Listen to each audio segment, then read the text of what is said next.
శ్రీ సాయినాథాయ నమః. శ్రీ సాయి సచ్చరిత్రము 31వ అధ్యాయము.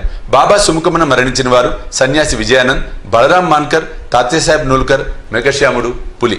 ఈ అధ్యాయంలో బాబా సన్నిధిలో కొంతమందితో పాటు ఒక పులి కూడా మరణము పొందుట హేమాడ్ పంత్ వర్ణించుచున్నాడు. మరణ కాలమున మనసునందు కోరిక గాని ఆలోచన గాని ఆ వ్యక్తి భవిష్యత్తును నిర్ణయించును. భగవద్గీత 8వ అధ్యాయమున 5-6 శ్లోకములలో కృష్ణుడు ఇట్లు చెప్పినాడు: ఎవరైతే వారి అంత్య దశనందు నన్ను జ్ఞప్తి ఉంచుకొందురో వారు నన్ను చేరెదరు. ఎవరైతే ఏదో మరొక దానిని ధ్యానించెదరో వారు దానినే పొందెదరు. అంత్యకాలమందు మనము మంచి ఆలోచనలే మనసునందు ఉంచుకొనగలము, నిశ్చయం లేదు. అనేక మంది అనేక కారణము వల్ల భయపడి అదిరిపోయేదరు. కావున అంత్య సమయం నందు మనసు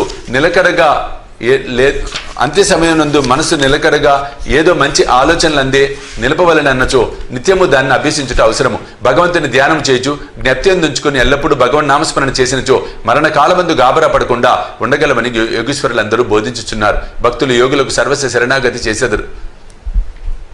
ఏలన సర్వజ్ఞులు యోగులు దారి చూపి అంత్యకాలమును సహాయం చేసేదరని వారి నమ్మకం. అన్నింటినీ అటువంటివి కొన్ని ఇచ్చట చెప్పేదను. సన్యాసి విజయానంద్ అని మద్రాసు దేశపు సన్యాసి మానస సరోవరమును యాత్రార్థమై బయలుదేరను. మార్గంలో బాబా సంగతి విని షిరిడీలో ఆగెను. అక్కడ హరిద్వారం నుండి వచ్చిన సన్యాసికు సోమదేవ స్వామిని కలిసెను. మానస సరోవరపు యాత్ర గురించి వివరములను కనుగొనెను. మానస సరోవరము గంగోత్రికి 500 మైళ్ళ పైన గలదని, ప్రయాణంలో కలుగు కష్టములన్నింటినీ స్వామి వర్ణించెను. మంచు ఎక్కువని, భాష ప్రతి 50 రోజులకు మారునని, భూటాన్ ప్రజలు సంశయ నైజమును, వారు యాత్రికులను పెట్టు కష్టములు మొదలగు వాణిని చెప్పెను. దీనిని విని సన్యాసి నిరాశ చెంది యాత్రను మానుకొనెను. అతడు బాబా వద్దకేగి సాష్టాంగ నమస్కారము చేయగా బాబా కోపించి ఇట్లనెను: ఈ పనికి మాలిన సన్యాసిని తరిమివేయుడు, వాని సాంగత్యము మనకు ఉపయుక్తము కాదు. సన్యాసికి బాబా నైజం తెలియనందున అసంతృప్తి కలిగెను. కూర్చుండి జరుగుతున్న విషయములన్నింటినీ గమనించుచుండెను. అది ఉదయమున జరుగు దర్బారు సమయం. మసీదు భక్తులచే కిక్కిరిసి ఉండెను. వారు బాబాను అనేక విధములుగా పూజించుచుండిరి. కొందరు వారి పాదములు అభిషేకం చేయుచుండిరి. వారి బొటన వేలు నుండి తీర్థమును తాగుచుండిరి. కొందరు దానిని కండ్లకు అద్దుకొని చుండిరి. కొందరు బాబా శరీరమున అత్తరు చందనములు పూయిచుండిరి. జాతి మత భేదములు లేక అందరిని సేవ చేయుచుండిరి. బాబా తనను కోపించినప్పటికీ అతనికి బాబా యందు ప్రేమ కలిగెను. కావున అతనికి ఆ స్థలము విడిచిపెట్టుటకు ఇష్టం లేకుండెను. అతడు షిరిడీలో 2 రోజులుండిన పిమ్మట తల్లికి జబ్బుగా ఉన్నదని మద్రాసు నుండి ఉత్తరం వచ్చెను. విసుగు చెంది అతడు తన తల్లి వద్దకు పోగోరెను. బాబా ఆజ్ఞ లేనిదే షిరిడి విడువలేకుండెను. ఉత్తరము తీసుకుని బాబా దర్శనమునకే వెళ్ళెను. ఇంటికి పోవుటకు బాబా ఆజ్ఞ వేడెను. సర్వజ్ఞుడకు బాబా ముందు జరగబోవునది గ్రహించి, నీ తల్లిని అంత ప్రేమించువాడవైతే సన్యాసం ఎందుకు పుచ్చుకొంటివి? కాషాయ వస్త్రములు ధరించువానికి దేని యందు అభిమానము చూపుట తగదు. నీ బసకు పోయి హాయిగా కూర్చుండుము. ఓపికతో కొద్ది రోజులు కూర్చుండుము. వాడలో పెక్కు దొంగలున్నారు, తలుపు గడియ వేసుకొని జాగ్రత్తగా ఉండుము. దొంగలంతయు దోచుకొని పోయేదరు. ధనము ఐశ్వర్యము మొదలగునవి నిత్యము కావు. శరీరము శిథిలమై తుదకు నశించును.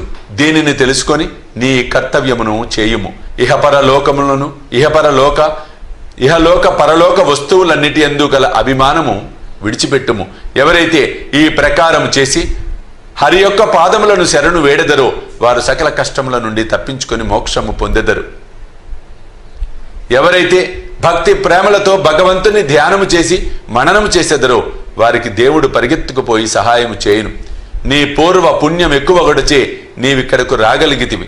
నేను చెప్పిన దానిని జాగ్రత్తగా విని జీవిత పరమావధిని కాంచుము. కోరికలు లేనివాడివై రేపటి నుండి భాగవతమును పారాయణము చేయుము.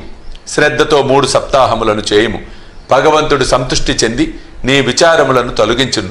నీ భ్రమలు నిష్క్రమించును. నీకు శాంతి కలుగును అనిరి.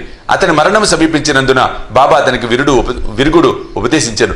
బాబా కూడా తన దేహావసాన సమయమున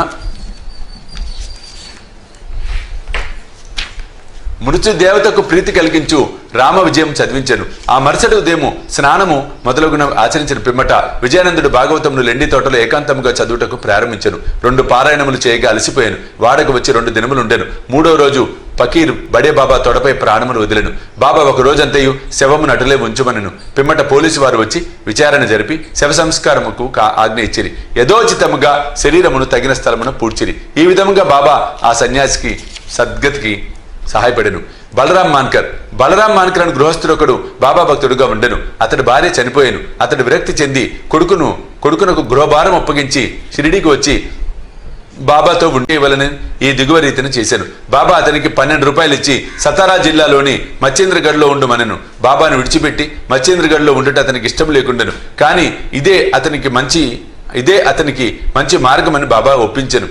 అచట రోజుకు 3 సార్లు ధ్యానం చేయమనను. బాబా మాటలందు నమ్మకముంచి మాన్కర్ మచ్చేంద్రగఢ్నకు వచ్చెను. అక్కడ చక్కని దృశ్యమును, శుభ్రమైన నీటిని, ఆరోగ్యమైన గాలిని, చుట్టుపక్కల గల ప్రకృతి సౌందర్యమును చూసి సంతసించెను. బాబా సెలవిచ్చిన ప్రకారము మిక్కిలి తీవ్రముగా ధ్యానం చేయ మొదలెడెను. కొలది దినముల పిమ్మట ఒక దృశ్యము కనెను. సాధారణంగా భక్తులు సమాధి స్థితి అందు అనుభవములను పొందెదరు. కానీ మాన్కర్ విషయంలో అట్లుగాక చైతన్యముకు వచ్చిన పిమ్మట దివ్య దర్శనము లభించెను. అతనికి బాబా స్వయంగా కనిపించెను.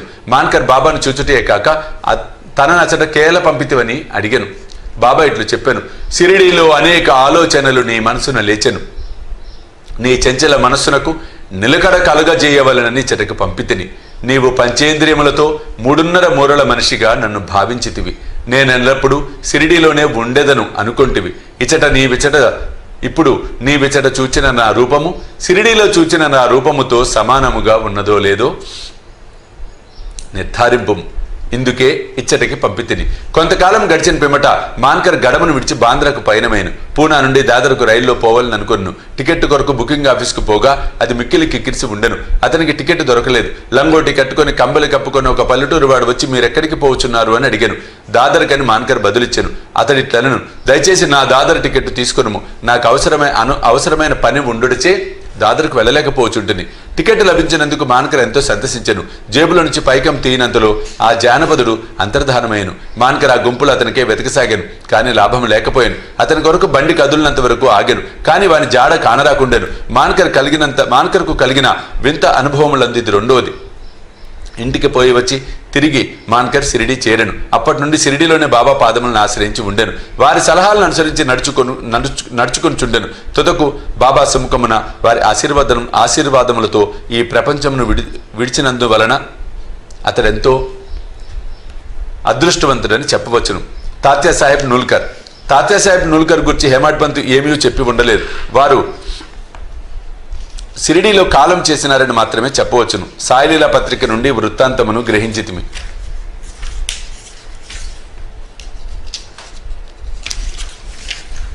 1909 సంవత్సరంలో తాత్యాసాహెబ్ పండరీపురంలో సబ్జెక్ట్గా ఉండను. అప్పుడు నానాసాహెబ్ చందోర్కర్ అచ్చట మామలద్దారుగా ఉండను. ఇద్దరు చాలాసార్లు కలుసుకొని మాట్లాడుచుండ్రి. తాత్యాసాహెబ్కు యోగులందు నమ్మకం లేదు. నానాసాహెబ్కు వారి యందు మిగుల ప్రేమ. అనేక పర్యాయములు నానాసాహెబ్ నూల్కర్కు బాబా లీలలు చెప్పి షిరిడీకి పోయి వారి దర్శనం చేయమని బలవంత పెట్టాను. తుదకు 2 షరతులపై నూల్కర్ ఒప్పుకొనను. అందులో ఒకటి బ్రాహ్మణ వంటవాడు దొరకవలను, రెండవది బహుకరించుటకు నాగపూర్ కమలాఫలము దొరకవలను. భగవత్ కటాక్షంచే ఈ 2ను తటస్థించెను. ఒక బ్రాహ్మణుడు నానాసాహెబ్ వద్దకు రాగా అతడు వానిని తాత్యాసాహెబ్ నూల్కర్ వద్దకు పంపెను. ఎవరో గాని 100 కమలాఫలములను నూల్కర్కు పంపిరి. 2 షరతులు నెరవేరుచే తాత్యాసాహెబ్ షిరిడీకి పోవలసి వచ్చాను. మొట్టమొదట బాబా అతనిపై కోపగించాను. క్రమంగా బాబా అవతార పురుషుడని తగిన నిదర్శనములు తాత్యాసాహెబ్ నూల్కర్కు లభించను. కనుక అతడు బాబా ఎడ మక్కువబడి తన అంత్యదశ వరకు షిరిడీలోనే ఉండెను. తన అంత్యదశలో మత గ్రంథముల పారాయణము వినెను. చివరి సమయంలో బాబా పాదతీర్థములు అతనికిచ్చిరి. అతని మరణ వార్త విని బాబా ఇట్లనెను, అయ్యో తాత్య మనకంటే ముందే వెళ్ళిపోయాను. అతనికి పునర్జన్మ లేదు. మేఘశ్యాముడు 28వ అధ్యాయంలో మేఘుని కథ చెప్పితిమి. మేఘశ్యాముడు మరణించగా గ్రామవాసులందరూ శవము వెంట వెళ్ళిరి. బాబా కూడా వెంబడించెను. బాబా అతని శవముపై పువ్వులు చల్లెను. దాన సంస్కారమైన పిమ్మట బాబా కంటనీరు కార్చెను. సాధారణ మానవుని వలె బాబా చింతా విచారమగ్నుడై ఉంటూ కనపడెను. శవమంతయు పూలతో కప్పి దగ్గరి బంధువు వలె ఏడ్చి బాబా మసీదుకు తిరిగి వచ్చెను. యోగులనేకులు భక్తులకు సద్గతినిచ్చుట విందుము. కానీ బాబా గొప్పదనమగు అమోఘమైనది. క్రూరమైన పులి కూడా వారి వలన సద్గతి పొందెను. ఆ కథ ఇప్పుడు చెప్పేదను. పులి బాబా సమాధి చెందుటకు 7 రోజుల ముందు ఒక విచిత్రమైన సంగతి జరిగాను. ఒక నాటుబండి వచ్చి మసీదు ముందర ఆగాను. ఆ బండిపై ఇనుప గొలుసులతో కట్టి ఉంచిన పులి ఉండెను. దాని భయంకరమైన ముఖము వెనుకకి తిరిగి ఉండెను. దానిని 3 దూర్విషులు పెంచుచూ ఊరూరా తిప్పుచూ డబ్బు సంపాదించుకొని చుండిరి. అది వారి జీవనోపాధి. ఆ పులి ఏదో జబ్బుతో బాధపడుచుండెను. అన్ని విధముల ఔషధములు వాడిరి. కాని వారి ప్రయత్నములు నిష్ఫలమయ్యాను. బాబా కీర్తి విని వారు దానిని షిరిడీకి తీసుకుని వచ్చిరి. దానిని గొలుసులతో పట్టుకొని ద్వారము వద్ద నిలబెట్టి దర్వీషులు బాబా వద్దకు పోయి దాని విషయమంతయు బాబాకు చెప్పిరి. అది చూచుటకు భయంకరంగా ఉండి జబ్బుతో బాధపడుచుండెను. అందుచే అది మిక్కులు చికాకు పడుచుండెను. భయాశ్చర్యములతో ప్రజలందరూ దాని వైపు చూచుచుండిరి. బాబా దానిని తన వద్దకు తీసుకుని రమ్మనెను. అప్పుడు దానిని బాబా ముందుకు తీసుకుని వెళ్ళిరి. బాబా కాంతికి తట్టుకొనలేక అది తలవాల్చెను. బాబా దాని వైపు చూడగా అది బాబా వైపు ప్రేమతో చూశాను. వెంటనే తన తోకను నేలపై 3 సార్లు కొట్టి తెలివి తప్పి కిందపడి చచ్చెను. అది చచ్చుట చూసి దర్వీషులు విరక్తి చెంది విచారంతో మునిగిరి. కొంతసేపటికి వారికి తెలివి కలిగెను. ఆ జంతువు రోగంతో బాధపడుచు చచ్చుటకు సిద్ధముగా ఉండుచే అది బాబా సుముఖమున వారి పాదముల వద్ద ప్రాణములు కోల్పోవుట దాని పూర్వజన్మ సుకృతమని భావించిరి. అది వారికి బాకీ పడి ఉండెను. ఆ బాకీ తీరిన వెంటనే అది విమోచనము పొంది బాబా పాదముల చెంత ప్రాణములు విడిచినది. యోగులు పాదములు కడ వినమ్రులై ప్రాణములు విడిచువారు రక్షింపబడుదురు. వారెంతో పుణ్యము చేయనిదే వారికట్టి సద్గతి ఎట్టి కలుగును. 31వ అధ్యాయము సంపూర్ణము. సద్గురు శ్రీ సాయినాథార్పణమస్తు. శుభం భవతు.